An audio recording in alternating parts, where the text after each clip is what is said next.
Periodismo independiente. Estamos haciendo historia. Un programa noticioso con todo el poder de la frecuencia online, transmitiendo desde el sur de la Ciudad de México. Información actual y relevante sobre la mesa, con el análisis fresco y vanguardista de Teresa Salazar. Periodismo independiente, líder en frecuencia online, transmitiendo desde el sur de la Ciudad de México.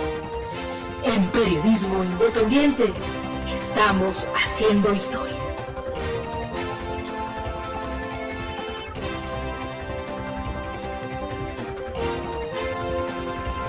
Identifican a Salma Abedi como el autor del atentado en el Manchester. Al menos 22 muertos y más de 50 heridos en un atentado suicida en el concierto de Ariana Grande en Manchester. El Estado Islámico se adjudica el atentado. El grupo terrorista del Estado Islámico señaló en un comunicado que detonó varios paquetes bomba colocado en el Manchester Arena, donde murieron 22 personas.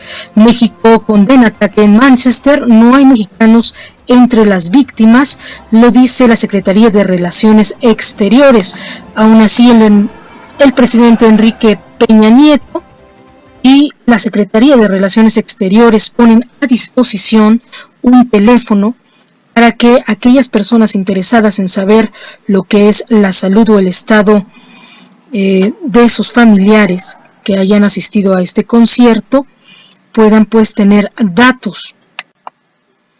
Si la Embajada de México, Reino Unido, dice está lista para apoyar a nuestros connacionales en los teléfonos 4420-7907 y 9498 y 4420-774374 y 2888, lo dice la Cónsul México UK de @secretaría de sre.gov.mx, tienen sus teléfonos en la pantalla. También Enrique Peña Nieto dice: lamento los trágicos acontecimientos ocurridos en Manchester, nuestra solidaridad en la sociedad y gobierno del Reino Unido.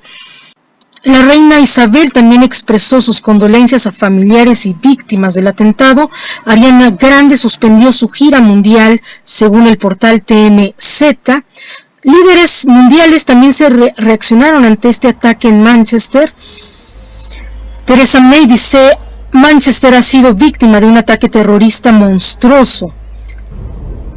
Y buscan también en redes sociales a los seres queridos tras este ataque. La policía británica ha detenido a un hombre vinculado al atentado de 23 años de edad, el cual todavía no se sabe su identidad y nacionalidad.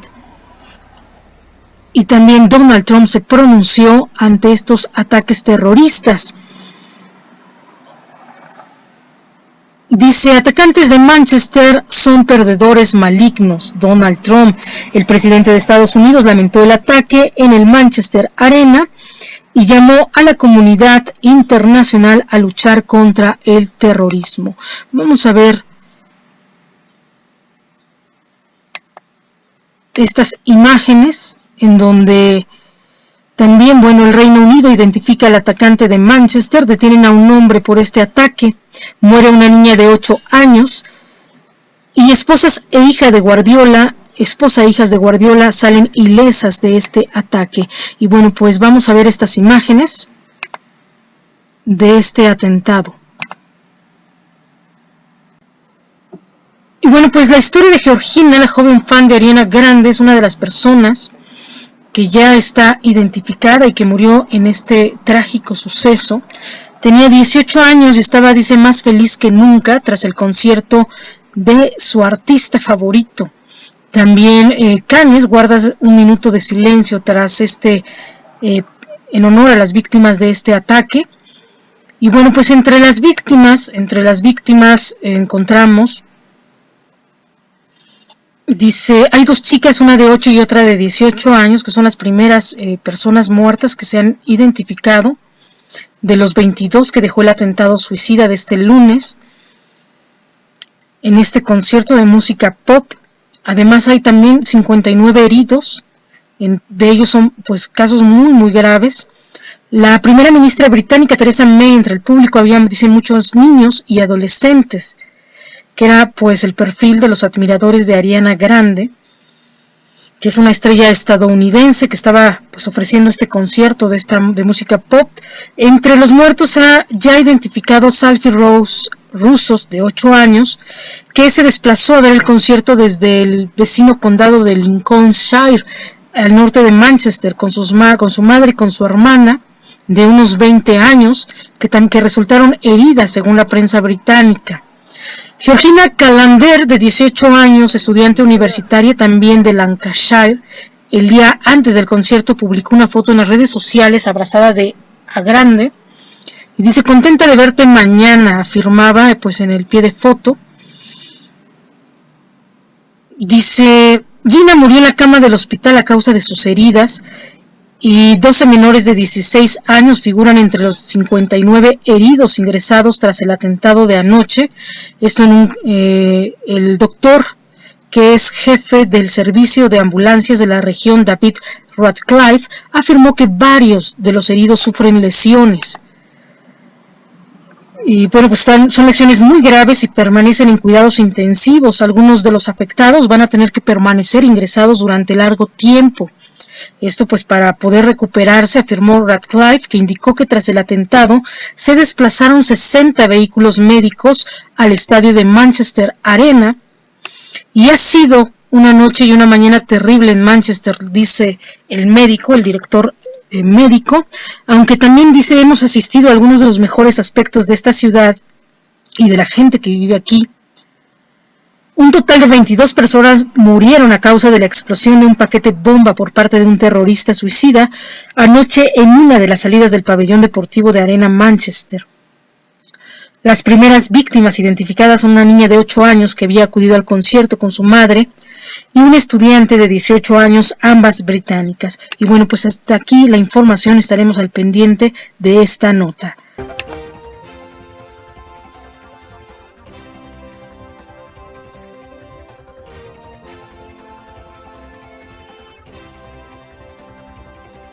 Beautiful, innocent people living and enjoying their lives, murdered by evil losers in life.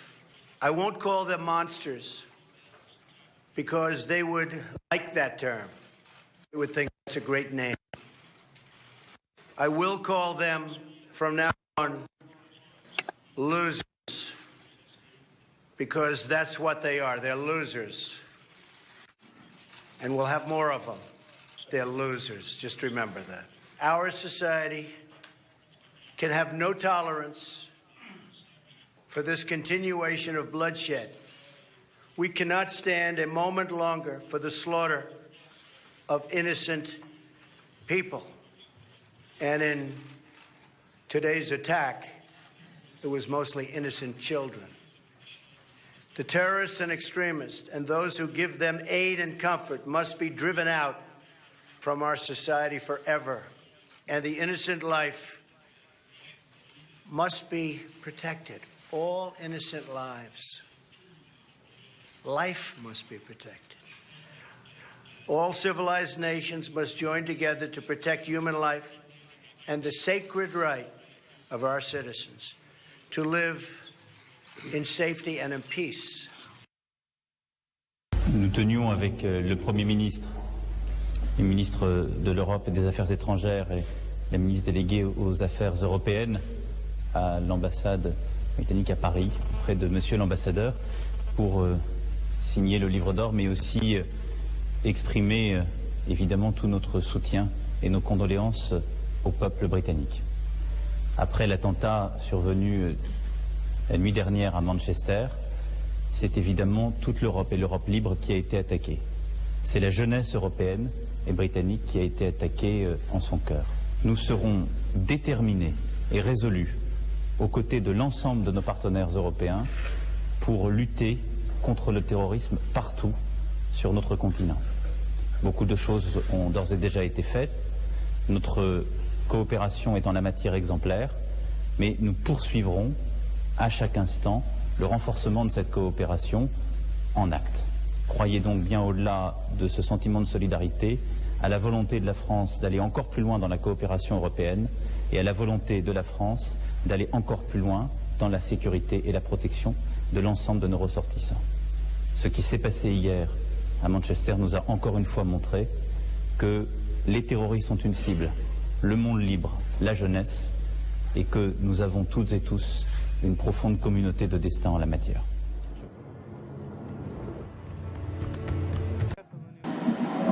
Y bueno, pues entre otras notas, Donald Trump dejó en Israel inconclusas algunas iniciativas para la paz con Netanyahu. También pues lo vemos ahí bailando con algunos, bailando lo que es la danza de los sables en Arabia Saudí. Y bueno, pues también oró en el Muro de las Lamentaciones en esta pues gira internacional allá en Medio Oriente. Y bueno, pues vamos a ver estas imágenes de Donald Trump.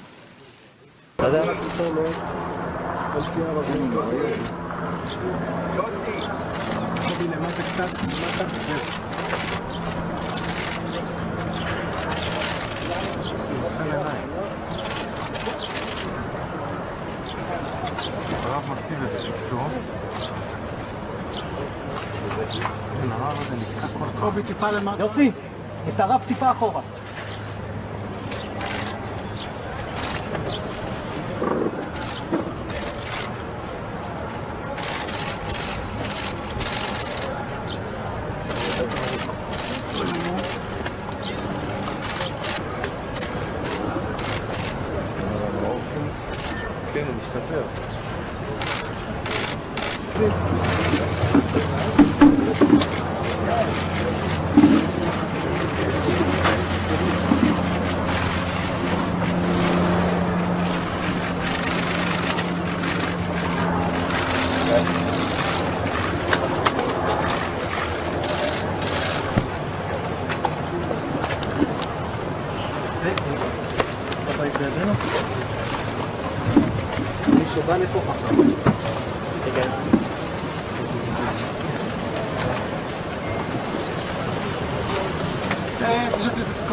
Tony, you got that? Hey, get down. Down.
López Obrador señala en un listado pues el complot o el supuesto fraude que el PRI está empezando o piensa hacer en el Estado de México y menciona nombres tan interesantes como el de Narro.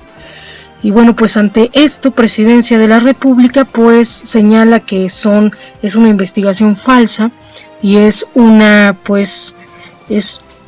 son documentos pues no legales lo que está señalando López Obrador contra pues el PRI. Y pues vamos a escuchar a López Obrador lo que dice en esta investigación sobre este supuesto fraude que se va a gestar para el 4 de julio en el Estado de México. Es importante que se conozca la información de lo que está sucediendo en el Estado de México. La información, se decía antes, es poder. Yo no creo que sea tanto, pero sí, la información es democracia, es transparencia. Antes no teníamos en la oposición la posibilidad de comunicarnos con las redes sociales. Ahora, lo he dicho en algunas ocasiones, lo repito, las redes sociales son una bendición. Antes nos cercaban por completo con los medios convencionales y no podíamos enfrentar el fraude. Ahora es distinto. De unos años para acá ya se tiene el internet y podemos interactuar. No tenemos mejor recurso para enfrentar el fraude electoral que la participación de todos los ciudadanos y comunicarnos mediante el internet, con mensajes electrónicos, el Twitter, el Face, todo esto. Y convoco a los ciudadanos del Estado de México y de los estados donde van a haber elecciones el 4 de junio para que participen y nos ayuden. Es muy importante que se esté grabando, que se esté denunciando por las redes sociales y sobre todo que se esté informando, orientando a los ciudadanos. Nosotros vamos a subir toda la información a las redes.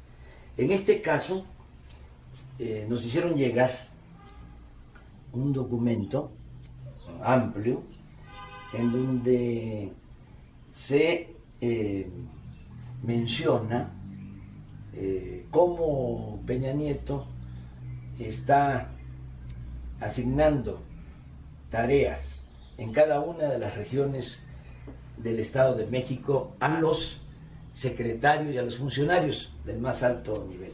Por ejemplo, en la región de Amecameca, el ingeniero Jorge Rescala Pérez. En Atlacomulco, Nubia Mayorga Delgado. En Chimalhuacán, Simón Iván Villar Martínez. Cuautitlán Izcalli, Nuño Mayer, el secretario de Educación, Aurelio Nuño Mayer. En Ecatepec, el doctor José Narro Robles. ¿Quién iba a pensar que de rector de la UNAM iba a terminar de mapache en Ecatepec? Huixquilucan, Sergio Alejandro Osuna Rivero. Iztapan de la Sal, José Reyes Baeza Terrazas. Iztlahuaca, Miquel Andoni Arriola Peñalosa. Lerma, Gustavo Cárdenas Monroy. Metepec, Rafael Pachiano Alamán. Naucalpan, Paula Angélica Hernández Olmos. Nezahualcóyotl, Flora Patricia Martínez. Otumba, Enrique Octavio de la Madrid Cordero. Tejupilco, José Ricardo López Pescador. Texcoco, Gerardo Ruiz Esparza, el secretario de Comunicaciones. Tlalnepantla, Roberto Ramírez de la Parra. Toluca, David Penchina Group. Tultitlán, Luis Miranda Nava, secretario de Desarrollo Social y compadre de Peña Nieto.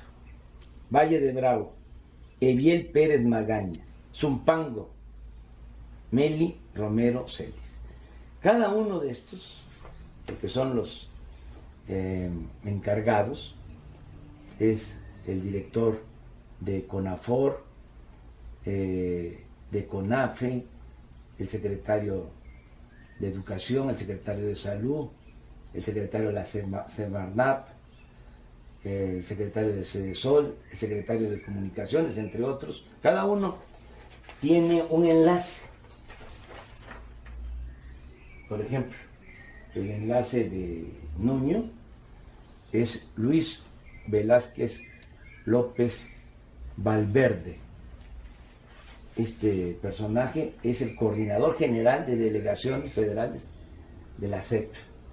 Aquí está hasta su teléfono de este funcionario. El doctor Narro tiene como enlace en Ecatepec a Marcela Velasco González, que es la subsecretaria de Administración y Finanzas de la Secretaría de Salud. Y así pudimos comprobar que sí existen los teléfonos, que sí son estos los personajes.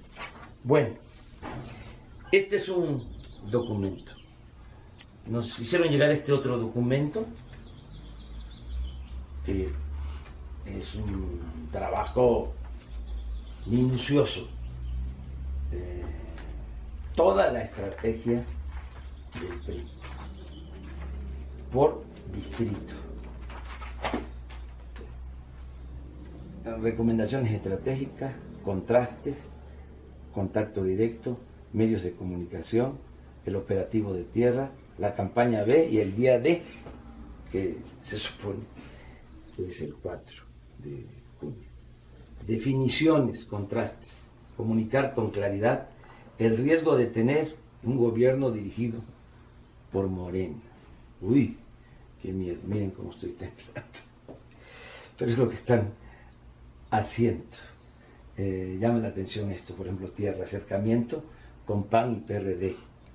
Aquí, donde Alfredo del Mazo tiene voto duro, gana con más de 9% los votos, Tejupilco, al Valle de Bravo, Atlacomulco, Almoloya.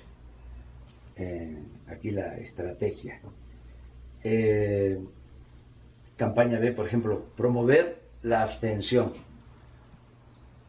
donde Alfredo del Mazo pierde frente a una DG, Delfina Gómez, dominante por más de 9.2%, Texcoco, Tlanepantla, Izcalli, Nicolás Romero. Y aquí es reforzar el call center para desactivar voto. Esto es guerra sucia, hablar en la madrugada, meter miedo, todas las estrategias perversas, ¿no?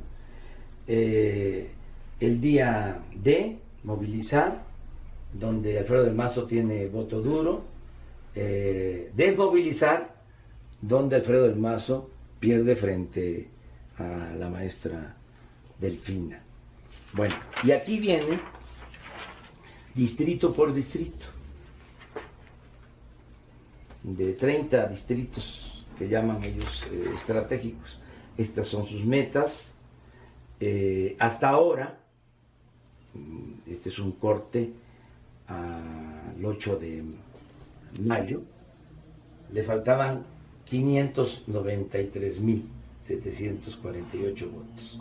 Supuestamente, en las consultas que están haciendo, ya tenían 1.763.000, pero le faltaban para la meta 593, porque la meta que tienen es del 40% del total de votantes, 2.389.000. Claro, todo esto es ficticio, porque la gente en el Estado de México les está diciendo sí, cómo no, y les está agarrando todo. Pero a la hora de la hora, toma tu voto, mira lo que están entregando. Tarjeta, salario rosa. Compra de voto. Pero la gente está tirando las tarjetas con mucha dignidad. O se las está guardando y va a votar con absoluta libertad. Esta es otra. Tarjeta con todo. Esta es la fortachona. Ya ven cómo parece del mazo, así, fuerte, mano dura, frijol con gorgojo, pura proteína. El frijol, proteína vegetal, el gorgojo, proteína animal, fortachón. Son unos corruptos. Bueno, les vamos a dar toda esta información, la vamos a subir a las redes para que nos ayuden, porque aquí viene lo que ellos llaman el Pentágono, o sea, su centro de operación, y viene la estrategia por distrito. Por ejemplo, este es Teoloyucan, Biblioteca Horacio Zúñiga, Anaya, en el municipio de Coyotepec, tiene un alcance potencial de 2.000 electores. Tienen el análisis detallado y cómo van a operar en escuelas. Incluso tienen aquí señalados los lugares. Es biblioteca, Atlacomulco. ¿Qué culpa tienen los de Atlacomulco? Gente tan buena, el grupo más corrupto de México se le denomine de esa manera o se autonombren de esa manera, Atlacomulco. Entonces, esto lo vamos a subir. Nos está llegando toda esta información. Ustedes pueden preguntar, ¿y quién se las entrega? Bueno, nos está ayudando mucho la gente. Esto me hace recordar la novela de Carpentier, El recurso del método, de cuando ya el dictador estaba en decadencia. Sus colaboradores más cercanos filtraban información. Su secretario era el que daba la información para imprimir unos volantes, y el dictador se rascaba la cabeza, quería saber quién era el traidor. Pues ya todo el mundo estaba realmente buscando que se diera un cambio ante las atrocidades que se cometen en el gobierno. Hay mucha gente que nos está ayudando, nos manda toda esta información y, repito, la vamos a subir a las redes para que ustedes nos ayuden. ¿De qué otra manera vamos a enfrentar el fraude? Pues solo con la participación de los ciudadanos. Ni modo que nos atengamos al INE, al TRIFE, hay uno que se llama la FEPADE, no sé, algo así. Pues no sirven para nada, no lo ven esto. Están de alcahuetes, se hacen de la vista gorda. Los ciudadanos tenemos que luchar por la democracia. Y en el Estado de México, a pesar de todo esto, vamos a ganar. La maestra Delfina está arriba y muchos militantes del PAN, del PRD, inclusive del PRI, se están uniendo. Les vamos a ganar con un porcentaje amplio. No les van a servir todas estas trampas, todos estos trucos. Va a ganar la dignidad del pueblo del Estado de México.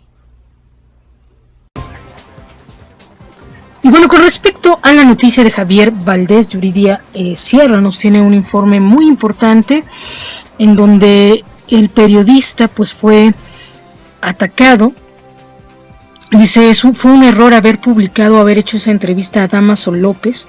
Al parecer de ahí se deriva este ataque al periodista Javier Valdés, que fue primero pues le dieron un balazo en el brazo, se trató de cubrir, le dieron otro en la pierna y después una serie de 12 balazos en donde él pierde la vida allá en Sinaloa. Se trató de reubicar, pero no les dio tiempo al parecer al periodista para reubicar al periodista. Y bueno, pues se sabe que les quisieron comprar como la edición Cárteles de la Droga, los hijos del Chapo específicamente, y no les vendieron esta edición. Sin embargo, ellos fueron a comprar todas las revistas en todos los puestos de periódico, y bueno, pues se quedaron con esta situación y al parecer es por eso que han asesinado al periodista Javier Valdés. Vamos a escuchar esta entrevista, este comentario muy interesante que da Yuridia Sierra acerca pues de este caso. En otros temas, nos equivocamos al entrevistar a Dámaso, así lo reconoció el semanario Río 12. Fue Javier Valdés quien realizó esta entrevista el pasado mes de febrero y en ella Dámaso López, el licenciado, aseguró no tener nada que ver con el ataque a los hijos del Chapo Guzmán en agosto de 2016. Los chapitos intentaron evitar su publicación, sin embargo, el semanario les negó eso y también se rehusó a venderles todo el tiraje. Finalmente, los Guzmán compraron todos los ejemplares en cada punto de venta. Tras este incidente, Río 12 y La Jornada temieron por la seguridad de Valdés y quisieron reubicarlo, pero nunca se concretó su salida de Sinaloa. A Javier Valdés lo bajaron de su auto, lo arrodillaron y le dispararon en 12 ocasiones. Según las investigaciones, en el lugar de la agresión no había marcas de frenado brusco, por lo que creen que el periodista cedió el paso a un auto para que bajaran dos hombres encapuchados. Arrodillado fue como lo hicieron mostrar sus bolsillos y le dispararon, además de llevarse su auto para abandonarlo nada más unas calles adelante. Y llevan a proceso al agresor del sacerdote Miguel Machorro, que fue herido en la Catedral Metropolitana. También el sacerdote pues ya se encuentra estable de salud. Hasta ahorita son los reportes con respecto a este caso.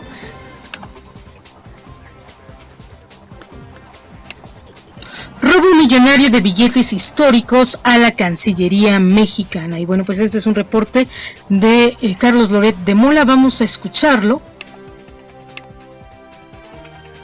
Los documentos más importantes de la historia diplomática de México son resguardados en condiciones de alta seguridad, en 3 bóvedas subterráneas, en el famoso edificio de la Cancillería en Tlatelolco de la Ciudad de México. Todo está monitoreado, hay estrictos protocolos, sin embargo, de ese lugar desapareció una valiosa colección de billetes de la época de la Revolución Mexicana, de valor histórico incalculable y que en el mercado negro se venden en más de 50 millones de pesos.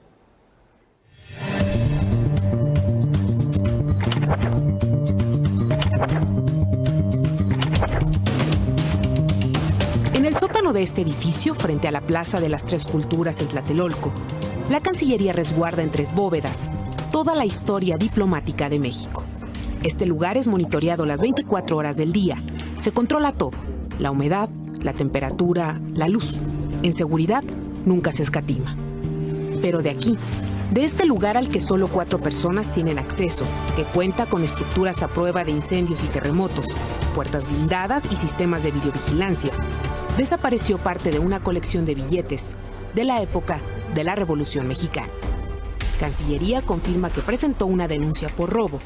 PGR dice que no hay investigación del caso. El acervo histórico diplomático de la Secretaría de Relaciones Exteriores es el segundo más grande y más importante de nuestro país, después del Archivo General de la Nación. Son 3 bóvedas y 18 kilómetros lineales de documentos que conforman el Archivo Histórico Genaro Estrada. Lo que ahí se guarda es tentación para coleccionistas de arte y documentos históricos. Contiene alrededor de 10.500 documentos jurídicos entre tratados, acuerdos, memorandos de entendimiento y otros instrumentos jurídicos bilaterales y multilaterales que ha firmado la Cancillería a lo largo de 200 años y poco más de existencia. En el archivo está todo lo que se trabajó previo a todos esos tratados. De hecho, en el archivo histórico vas a encontrar la historia de cada uno de esos tratados en expedientes. El tratado más antiguo es de 1823, una alianza militar firmada con Colombia en caso de que España quisiera retomar sus antiguas colonias. Aquí están todos los reconocimientos de México como nación independiente y los acuerdos de los límites fronterizos. Una copia del Tratado de Guadalupe Hidalgo, que es el que establece la paz entre los Estados Unidos y México en 1847 y por el que cedemos a los Estados Unidos los territorios del norte, que justamente se reflejan en este mapa anexo al tratado. Este es el famoso Tratado de la Mesilla, por el que México pues cede una parte a los Estados Unidos a cambio de alrededor de 15 millones de pesos en compensación. Está firmado por Santana. También se resguarda el documento que establece a América Latina como una zona libre de armas nucleares y los tratados que permiten a México tener actividad comercial con otros países. Bueno, este es una de las copias del Tratado de Libre Comercio, firmado en 1992 por el presidente Salinas, por el primer ministro de Canadá, Brian Mulroney, y por George Bush, padre.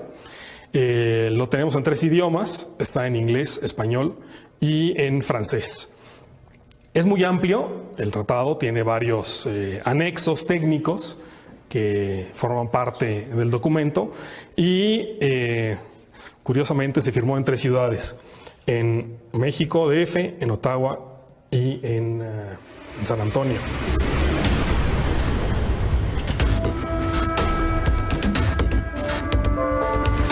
Se vigila todo: la luz, la humedad y la temperatura. Mientras nosotros controlemos el clima, nos va a ayudar a conservar mucho más documentos, ¿no? Las únicas 4 personas que tienen acceso son el director general del acervo histórico, el director de archivos, el subdirector del archivo histórico Genaro Estrada y el jefe de departamento de la bóveda de tratados. De acuerdo con Relaciones Exteriores, únicamente pueden entrar para la revisión de tratados, guarda y ordenamiento de documentos. Todo está bajo control. Aún así, en este lugar hubo un robo. A esta bóveda de tratados llegó una colección de billetes de la época de la Revolución Mexicana que tropas estadounidenses se llevaron de Veracruz en 1914.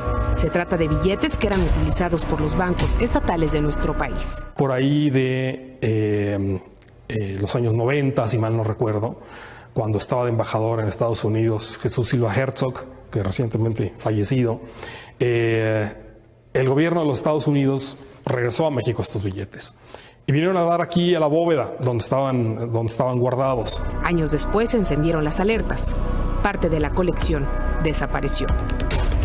En diciembre de 2008, un funcionario de la Secretaría de Naciones Unidas advirtió que se estaban vendiendo por internet billetes que presuntamente formaban parte de la colección numismática de la bóveda de tratados. Mercedes de Vega Armijo, en ese entonces directora general del Acervo Histórico Diplomático, hoy directora del Archivo General de la Nación, ordenó revisar el inventario. La colección no estaba completa.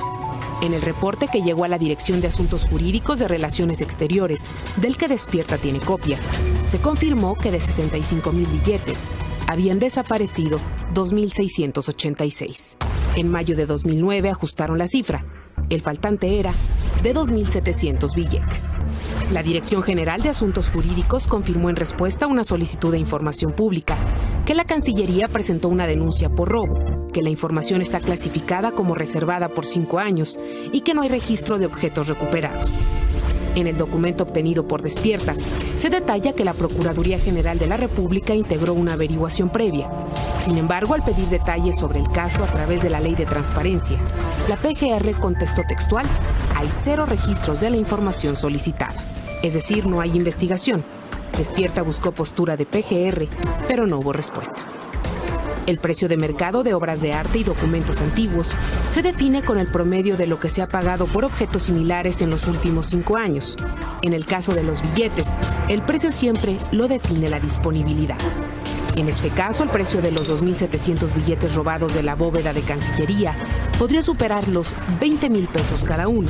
Nada impide su venta en Internet o en casas de subastas. Uno de los artículos del contrato que se firma con la subastadora, donde el propietario dice serlo y exime a la subastadora de cualquier responsabilidad y dice que él es el propietario legal. Tras el robo, la colección de más de 60,000 billetes de la Revolución dejó de resguardarse en la bóveda de tratados de Cancillería.